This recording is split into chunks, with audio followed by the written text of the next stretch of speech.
حضرت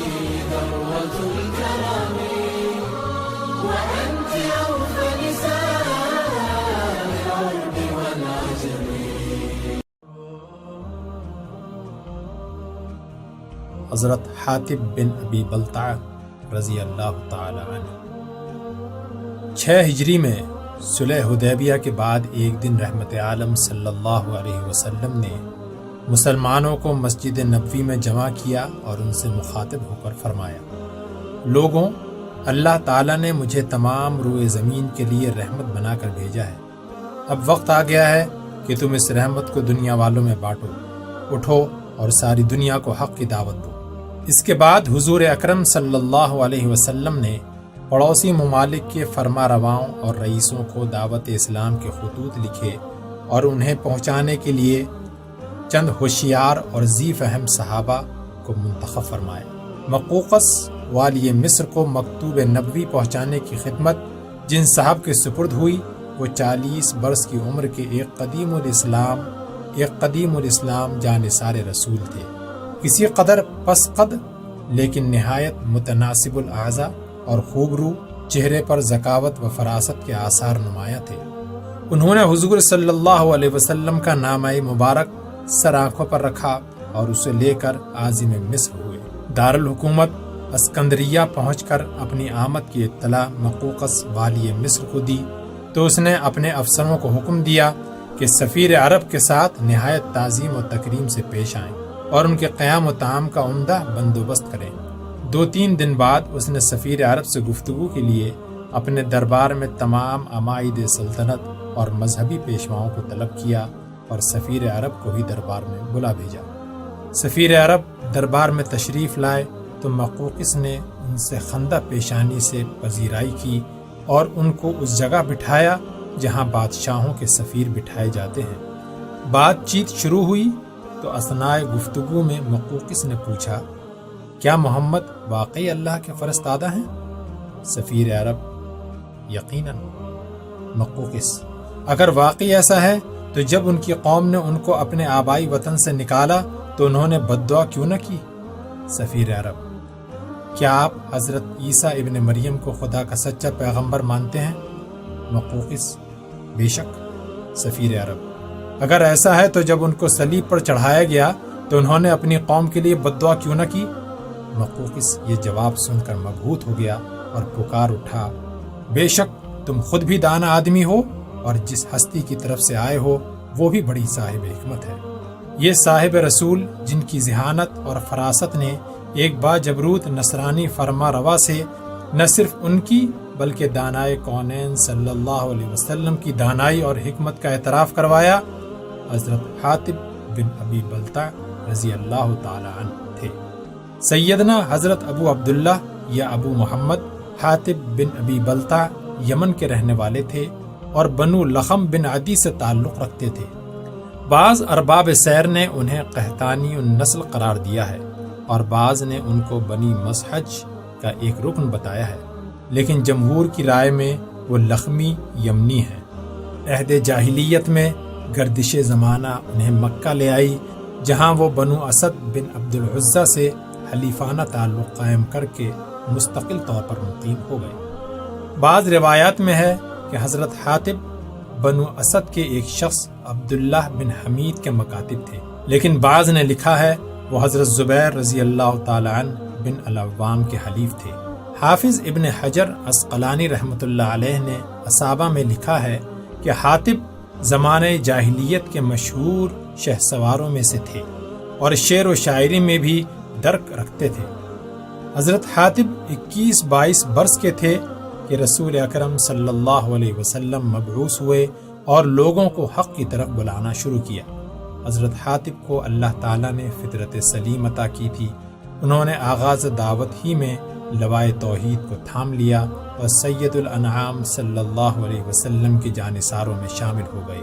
بعض اہل سیر نے ان کے قبول اسلام کے بارے میں صرف اتنا لکھنے پر اتفاق کیا ہے کہ وہ ہجرت سے پہلے ایمان لائے، لیکن بعض نے تخصیص کے ساتھ لکھا ہے کہ وہ حواری رسول حضرت زبیر بن العوام کے ساتھ سعادت اندوز اسلام ہوئے۔ بہر صورت اس بات پر سب کا اتفاق ہے کہ وہ سابقون الاولون کی مقدس جماعت کے ایک معزز رکن تھے۔ قبول اسلام کے بعد مکہ میں حضرت حاتب پر کیا گزری، اس کے بارے میں کتب سیر میں کوئی تفصیل نہیں ملتی۔ قیاس یہ ہے کہ دوسرے اہل حق کے ساتھ وہ بھی کفار کے مظالم سہتے رہے تاکہ 13 بعد بعثت میں حضور صلی اللہ علیہ وسلم نے صحابہ اکرام کو مدینہ کی طرف ہجرت کرنے کا اذن عام دے دیا۔ ہجرت نبوی سے چند دن پہلے حضرت حاتب بھی دوسرے صحابہ اکرام کی طرح ارض مکہ کو الوداع کہہ کر مدینہ منورہ تشریف لے گئے اور عصبہ کے محلے میں حضرت منظر بن محمد انصاری کے ہاں قیام کیا۔ سرور عالم صلی اللہ علیہ وسلم نے مدینہ منورہ میں نزول اجلال فرمانے کے چند ماہ بعد مہاجرین و انصار میں مواخات قائم کی تو حضرت حاتب بن ابی بلتہ کو حضرت عویم بن سعد انصاری کا بھائی بنایا۔ غزوات کا سلسلہ شروع ہوا تو سب سے پہلے حضرت حاتب کی تلوار میدان بدر میں چمکی اور دشمنان حق کے سر پر برق خاطف بن کر گری۔ اس غزوے میں وہ شروع سے آخر تک داد شجاعت دیتے رہے۔ مشرکین کو ہزیمت ہوئی تو ان کے بہت سے ساتھیوں کو مسلمانوں نے قیدی بنا لیا۔ بنو اسد کا ایک جنگجو حارث بن عائض حضرت حاتب کے ہاتھ اسیر ہوا۔ حارث کے ساتھ بنی اسد کے 2 اور آدمی صائب اور سالم بن شماخ کو حضرت عبد الرحمن بن عوف اور حضرت سعد بن ابی وقاص نے قیدی بنایا تھا۔ ان تینوں کو عثمان بن ابی جبیش نے 4000 دینار فدیہ دے کر رہا کرایا۔ بدر کے بعد حضرت حاتب نے احد، احزاب، خیبر، فتح مکہ، حنین، طائف اور تبوک تمام غزوات میں سرور عالم صلی اللہ علیہ وسلم کی ہم رکابی کا شرف حاصل کیا۔ اس شرف کے ساتھ 6 ہجری میں ان کو بیعت رضوان میں شریک ہونے کی عظیم سعادت بھی نصیب ہوئی۔ 6 ہجری میں صلح حدیبیہ کے بعد سرور کونین صلی اللہ علیہ وسلم نے حضرت حاتب کو مقوقس والی مصر کے پاس مبلغ اسلام بنا کر بھیجا۔ حضرت حاتب مقوقس کے نام حضور صلی اللہ علیہ وسلم کا جو مکتوب گرامی لے کر گئے، اس کا مضمون یہ تھا: بسم اللہ الرحمن الرحیم، محمد کی طرف سے جو اللہ کا بندہ اور اس کا رسول ہے۔ یہ خط مقوقس رئیس اعظم قبط کے نام ہے۔ سلام ہے اس شخص پر جو ہدایت کی پیروی کرنے والا ہے۔ میں تم کو اسلام کی دعوت دیتا ہوں اور اسلام کی طرف بلاتا ہوں۔ اسلام قبول کر لو تو سلامت رہو گے اور اللہ تعالیٰ تم کو 2 گنا اجر دے گا، اور اگر انکار کرو گے تو قبطیوں کا گناہ تمہارے سر ہوگا۔ اے اہل کتاب، ایک ایسی بات کی طرف آؤ جو ہم میں اور تم میں یکساں ہے، وہ یہ کہ ہم اللہ کے سوا کسی کی عبادت نہ کریں اور اس کے ساتھ کسی کو شریک نہ کریں، اور ہم میں سے بعض اپنے بعض کو اللہ کے آگے پروردگار نہ بنائیں، اور اگر تم نہیں مانتے تو گواہ رہو کہ ہم اللہ کو واحد لا شریک مانتے ہیں۔ حضرت حاتب اسکندریہ پہنچ کر مقوقس کے دربار میں گئے تو اس نے ان کی بڑی تعظیم و تکریم کی۔ حضور صلی اللہ علیہ وسلم کے نام مبارک کو بڑی تعظیم سے آنکھوں سے لگایا اور اس کو اول تا آخر بغور پڑھا۔ اس موقع پر حضرت حاتب اور مقوقس کے درمیان جو گفتگو ہوئی اس کا خلاصہ یہ ہے: حضرت حاتب، تم سے پہلے یہاں ایک بادشاہ تھا جو خیال کرتا تھا کہ وہ خدا ہے، بس اللہ تعالیٰ نے اس کو دنیا اور آخرت کے عذاب میں گرفتار کیا اور اس نے بدلہ لیا۔ بس تم دوسروں کے انجام کو دیکھ کر عبرت حاصل کرو، ایسا نہ ہو کہ تم سے دوسرے عبرت حاصل کریں۔ مقوقس: ہم پہلے ہی ایک مذہب کے پیرو ہیں جس کو ہم اس وقت تک ترک نہیں کر سکتے جب تک کوئی دوسرا مذہب اس سے اچھا نہ دیکھ لے۔ حضرت حاتب: ہم تم کو اسلام کی طرف بلاتے ہیں جو اکمل ترین دین ہے۔ ہمارے نبی نے جب لوگوں کو اس کی دعوت دی تو ان کی قوم قریش نے سخت مخالفت کی، اسی طرح یہودی بھی اس دین کے سخت دشمن ثابت ہوئے، لیکن نصارہ ان کی نسبت اس دین کے قریب تھے۔ خدا کی قسم، جس طرح موسیٰ علیہ السلام نے مسیح ابن مریم کی بشارت دی تھی، اسی طرح مسیح ابن مریم نے محمد صلی اللہ علیہ وسلم کی بشارت دی۔ جس طرح نصارہ یہودیوں کو انجیل کی دعوت دیتے ہیں، اسی طرح ہم تم کو قرآن کی طرف بلاتے ہیں۔ انبیاء علیہ السلام کی ہم عہد قوم ان کی امت ہوتی ہے اور اس پر ان کا اتباع لازم ہے۔ چونکہ تم نے ایک نبی کا زمانہ پایا ہے، اس لیے تم پر فرض ہے کہ ان پر ایمان لاؤ۔ ہم تم کو دین عیسوی سے منحرف نہیں کرتے بلکہ فی الحقیقت اسی راہ پر لے جانا چاہتے ہیں۔ مقوقس حضرت حاتب کی تقریر سے بہت متاثر ہوا، لیکن عمائد حکومت کی بغاوت کے خوف سے اس کو دعوت حق قبول کرنے کی ہمت نہ پڑی۔ تاہم اس نے حضور صلی اللہ علیہ وسلم کے نامہ مبارک کو بڑے احترام کے ساتھ ہاتھی دانت کے ایک ڈبے میں بند کر کے اور مہر لگا کر اپنی کنیز خاص کی حفاظت میں دے دیا۔ دربار برخاست ہوا تو حضرت حاتب اپنے قیام گاہ پر چلے گئے۔ 2-3 دن گزرے تو مقوقس نے پھر حضرت حاتب کو دربار میں بلایا اور ان سے پوچھا کہ اگر تمہارے پیغمبر سچے ہیں تو انہوں نے وطن چھوڑتے ہوئے اپنی قوم کے لیے بد دعا کیوں نہ کی؟ جب حضرت حاتب نے اس کے جواب میں اس سے سوال کیا کہ حضرت عیسیٰ علیہ السلام نے صلیب پر چڑھتے وقت اپنی قوم کے لیے بد دعا کیوں نہ کی، تو مقوقس نے لاجواب ہو کر حضرت حاتب اور رسول اکرم صلی اللہ علیہ وسلم کی حکمت کا اعتراف کر لیا۔ ایک روایت میں ہے کہ حضرت حاتب 5 دن تک اسکندریہ میں مقیم رہے۔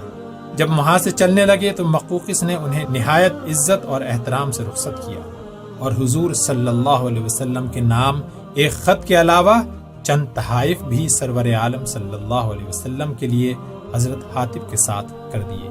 بعض اہل سیر نے ان تحائف کی تفصیل اس طرح بیان کی ہے۔ نمبر 1، 2 کنیزیں ماریا اور سیرین۔ نمبر 2، 1 کنیز۔ نمبر 3، یعفور نام کا ایک گدھا۔ نمبر 4، دلدل نام کا ایک خچر۔ نمبر 5، 1 نیزہ۔ نمبر 6، 1 حلہ حریر، بعض روایات کے مطابق بہت سے قیمتی جوڑے۔ نمبر 7، 1000 مسقال سونا۔ ان کے علاوہ 100 مسقال سونا حضرت حاتب کو بطور انعام یا رخصتانہ دیا۔ حضرت حاتب نے مدینہ منورہ واپس آ کر یہ تحائف حضور صلی اللہ علیہ وسلم کی خدمت میں پیش کیے تو آپ نے ان کو قبول فرما لیا۔ ماریا قبطیہ رضی اللہ تعالی عنہا کو اپنی خدمت میں رکھا۔ ان کے بطن سے حضور صلی اللہ علیہ وسلم کے صاحبزادے ابراہیم رضی اللہ تعالی عنہ پیدا ہوئے۔ سیرین حضرت حسان رضی اللہ تعالی عنہ بن ثابت کو عطا کی گئیں۔ ان کے بطن سے عبد الرحمن بن حسان پیدا ہوئے۔ کنیز نامعلوم کو حضرت جہم بن حذیفہ کو عنایت فرمایا۔ یعفور خاص سواری میں تھا۔ حضور صلی اللہ علیہ وسلم حجۃ الوداع کے لیے روانہ ہوئے تو راستے میں مر گیا۔ دلدل بھی کچھ عرصے خاص سواری میں رہا، پھر حضور اکرم صلی اللہ علیہ وسلم نے اسے حضرت علی کرم اللہ وجہہ کو دے دیا۔ صلح نامہ حدیبیہ ذی القعدہ 6 ہجری کی روح سے مسلمان مکے پر لشکر کشی نہیں کر سکتے تھے، لیکن خدا کی قدرت دیکھیے کہ 8 ہجری میں خود اہل مکہ نے اس کا موقع فراہم کر دیا۔ اس صلح نامہ میں ایک اہم شرط یہ بھی تھی کہ جو قبیلے فریقین میں سے کسی ایک کی حمایت میں آ جائیں ان کو کوئی فریق نقصان نہیں پہنچائے گا اور نہ ان کے مقابلے میں ان کے دشمنوں کی مدد کرے گا۔ اس شرط کے مطابق بنو خزاعہ نے مسلمانوں کی حمایت قبول کی اور بنو بکر نے قریش کی۔ معاہدے کی 1.5 سال تک تو حالات معمول کے مطابق رہے، لیکن پھر ایک دن بنو بکر نے بنو خزاعہ پر دفعتاً حملہ کر دیا۔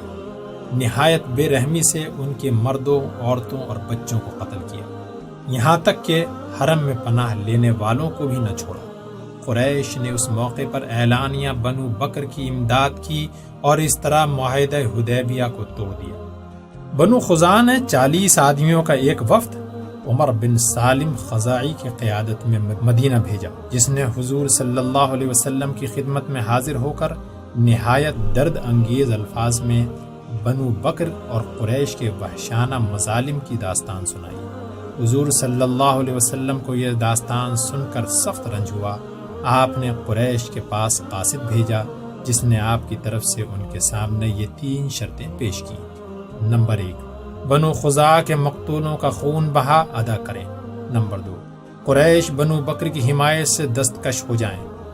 اگر یہ دونوں شرطیں منظور نہ ہوں تو نمبر 3، صاف اعلان کر دیا جائے حدیبیہ کا معاہدہ ٹوٹ گیا۔ جب حضور صلی اللہ علیہ وسلم کا قاصد قریش کے پاس پہنچا تو ان کے بعض جوشیلے آدمیوں نے متکبرانہ انداز میں کہا کہ ہم محمد کے محکوم نہیں ہیں، جو ہم نے چاہا کیا، جاؤ ہم معاہدے کی پرواہ نہیں کرتے، یا یہ کہ ہمیں تیسری شرط یعنی فسخ معاہدہ؟ قاصد واپس چلا گیا تو قریش کو ہوش آیا کہ ہم نے کیسی نامعقول حرکت کی ہے۔ اب انہوں نے ابو سفیان کو سفیر بنا کر حضور صلی اللہ علیہ وسلم کی خدمت میں بھیجا کہ حدیبیہ کے معاہدے کی تجدید کرا لائیں۔ ابو سفیان نے مدینہ پہنچ کر تجدید معاہدے کی بہت کوشش کی، لیکن انہیں کوئی خاطر خواہ جواب نہ ملا۔ ناچار مسجد میں جا کر خود ہی 10 سال کے لیے تجدید معاہدہ کا ایک طرفہ اعلان کر کے مکہ واپس آ گئے۔ ادھر حضور صلی اللہ علیہ وسلم نے نہایت خاموشی سے مکے پر لشکر کشی کی تیاریاں شروع کر دی۔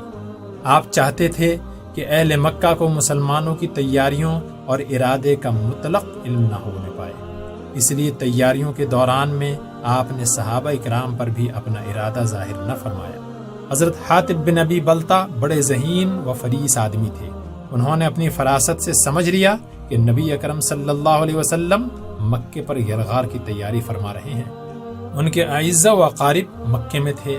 خیال آیا کہ تقریباً سب مہاجرین کے رشتہ دار مکے میں موجود ہیں، وہ ان کے مال و عیال کی بہرحال حفاظت کریں گے، لیکن میں غیر کفو ہوں اور میرے اعزہ و اقارب کی حمایت اور حفاظت کرنے والا وہاں کوئی نہیں۔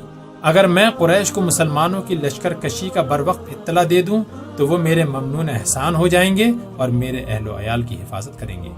چنانچہ انہوں نے ایک خط لکھ کر مکہ جانے والی ایک عورت کے سپرد کیا اور اسے تاکید کی کہ اسے ہر حال میں پوشیدہ رکھنا اور مکہ پہنچ کر اس خط کو اکرمہ بن ابو جہل کے ہاتھ میں دینا۔ اس کام کے عوض حضرت حاطب نے اس عورت کو 10 دینار دیے۔ یہ عورت خط لے کر روانہ ہوئی تو سرور عالم صلی اللہ علیہ وسلم کو وحی کے ذریعے اس واقعے کا علم ہو گیا، اور آپ نے حضرت علی، حضرت زبیر بن العوام اور حضرت مقداد بن اسود کو حکم دیا کہ وہ اس عورت کا تعاقب کریں اور اس سے خط چھین لائیں۔ ان تینوں شہسواروں نے اس عورت کو روزہ خاک کے مقام پر جا پکڑا اور خط چھین کر واپس آئے۔ یہ خط حضور صلی اللہ علیہ وسلم کے سامنے پڑھا گیا تو آپ نے حضرت حاطب سے مخاطب ہو کر فرمایا، حاطب یہ کیا معاملہ ہے؟ انہوں نے عرض کیا، یا رسول اللہ، میرے معاملے میں جلدی نہ فرمائیں، خدا کی قسم میں اللہ اور اس کے رسول پر ایمان رکھتا ہوں، میں نے اپنے دین کو تبدیل نہیں کیا اور نہ نفاق اور ارتداد کو اپنے دل میں جگہ دی۔ میں غریب الوطن یمن کا رہنے والا ہوں، قریش کا حلیف ہوں اور قریشی نہیں ہوں۔ مکے میں میرا کوئی حامی اور مددگار نہ تھا، اس لیے میں نے سوچا کہ میں اپنا کوئی حق قریش پر ثابت کر دوں تاکہ وہ میرے اہل و عیال کی حمایت اور حفاظت کریں۔ اسی غرض نے مجھے خط لکھنے پر آمادہ کیا، اور کوئی بات نہیں۔ یہ سن کر حضور صلی اللہ علیہ وسلم نے صحابہ سے فرمایا کہ حاطب نے سچ سچ بیان کر دیا۔ حضرت عمر فاروق رضی اللہ تعالی عنہ بھی اس مجلس میں موجود تھے۔ ان کو جوش آ گیا اور بولے، یا رسول اللہ، اگر اجازت ہو تو اس منافق کی گردن اڑا دوں۔ حضور صلی اللہ علیہ وسلم نے فرمایا، نہیں اے عمر، حاطب اس غزوہ بدر میں شریک ہو چکے ہیں جس کے شرکاء کے دلوں کو اللہ تعالیٰ نے دیکھا تو انہیں تمام عالم سے بہتر پایا، اب یہ منافق نہیں ہو سکتے۔ رحمت عالم صلی اللہ علیہ وسلم کا ارشاد مبارک سن کر حضرت عمر کی آنکھوں سے آنسو جاری ہو گئے۔ صحیح بخاری میں یہ واقعہ حضرت علی کرم اللہ وجہ کی زبانی اس طرح منقول ہے، رسول اللہ صلی اللہ علیہ وسلم نے مجھ کو، زبیر کو اور مقداد بن اسود کو بھیجا اور فرمایا کہ تم لوگ روزہ خاک جاؤ، وہاں ایک نقاب پوش عورت ہے، اس کے پاس ایک خط ہے، اس کو چھین لو۔ ہم لوگ گھوڑے دوڑاتے ہوئے گئے اور روزہ خاک میں وہ نقاب پوش عورت ملی۔ ہم نے کہا، خط نکال۔ بولی، میرے پاس کوئی خط نہیں۔ ہم نے کہا، خود ہی نکال دے ورنہ تیری تلاشی لی جائے گی، تجھے برہنہ کر دیا جائے گا۔ اس نے سر کی چوٹی یا کمر سے خط نکالا۔ ہم اس کو لے کر رسول اللہ صلی اللہ علیہ وسلم کے پاس آئے۔ یہ خط حاطب بن ابی بلتہ کی طرف سے مکہ کے چند مشرکوں کے نام تھا۔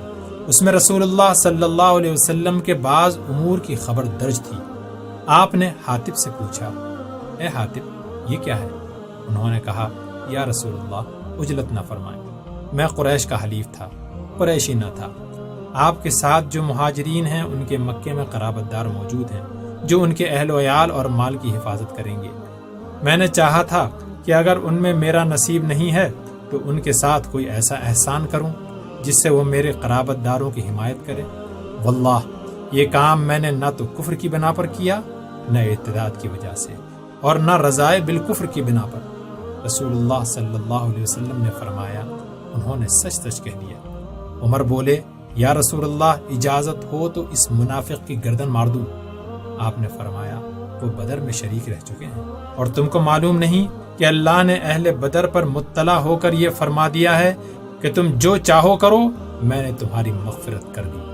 ایک روایت میں ہے کہ حضور صلی اللہ علیہ وسلم نے خط کا مضمون سننے کے بعد حضرت حاطب کو مسجد سے نکال دینے کا حکم دیا۔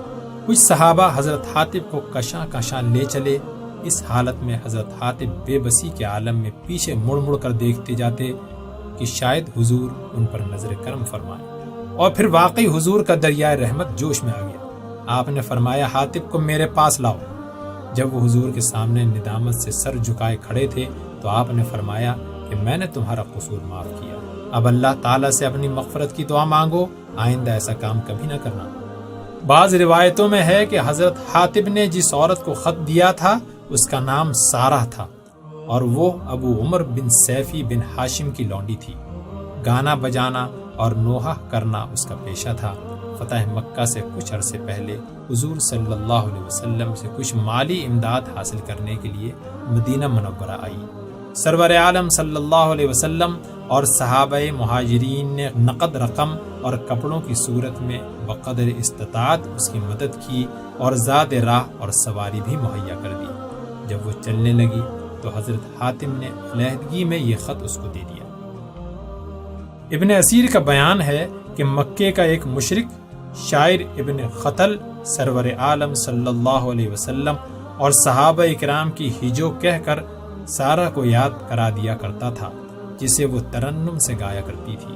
اسی لیے حضور صلی اللہ علیہ وسلم نے اس کو واجب القتل قرار دیا تھا۔ فتح مکہ کے دن حضرت علی نے اس کو قتل کر ڈالا۔ لیکن ابن حشام اور علامہ ابو الفتح فتح الدین محمد صاحب عیون العصر نے لکھا ہے کہ حضور صلی اللہ علیہ وسلم نے سارہ کو معاف فرمایا اور وہ سعادت اندوز اسلام ہو گئی۔ اس کی وفات چند سال بعد حضرت عمر فاروق کے عہد خلافت میں ہوئی۔ کہا جاتا ہے کسی سوار کے گھوڑے کی جھپٹ میں آ گئی، واللہ عالم بالصواب۔